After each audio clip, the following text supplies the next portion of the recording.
Every time you flush the toilet or run your garbage disposal, you're starting a journey that most of us never think about. The water carries the waste through pipes under your home and out to our community's connected pipe system. Eventually, this wastewater makes its way into Green's Bayou, which leads to the Gulf of Mexico, where we fish and swim. Nobody wants to swim in wastewater. That's why treating wastewater is essential.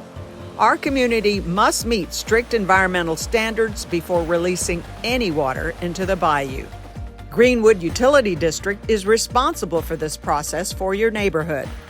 Every day, the plant has the capacity to treat more than 1.8 million gallons of wastewater. That's enough to fill 3.5 25-meter swimming pools every single day. The district relies on your water bill payments to maintain the wastewater treatment plant. Without proper maintenance, the state can impose fines, which would mean higher rates for everyone. In 2024, the plant size doubled to meet the growing demands of the community. The facility is built higher to protect it from flooding. Generators are on site for power outages. The water treatment process starts when the wastewater leaves your home.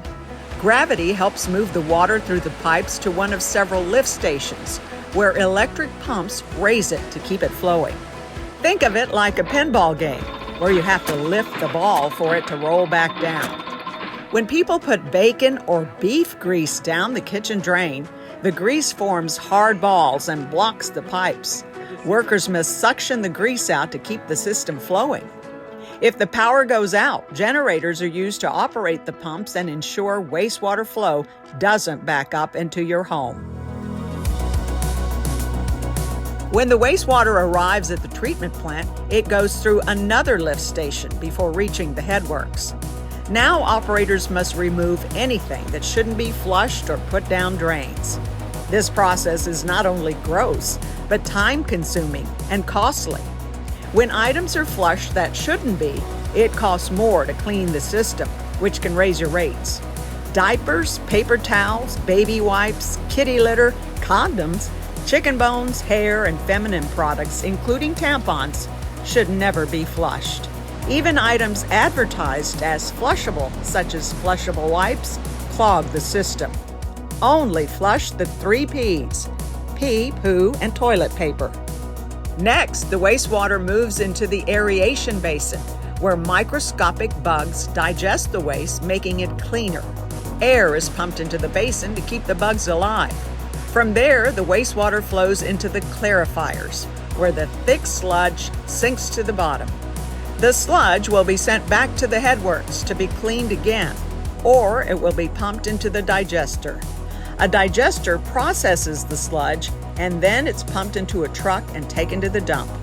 The clear liquid at the top of the clarifier flows into the disinfection basin, where it's treated with chlorine. The state regulates the chlorine use, and the district must send test results to the state. Now that the water is clear and free of harmful bacteria, it flows into the bayou. Wastewater treatment is a complex process, but every community member plays an important role. Remember, only flush pee, poo, and toilet paper.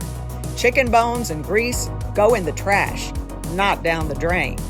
Together, we can keep our environment clean, maintain reasonable wastewater rates, and extend the life of our treatment facility.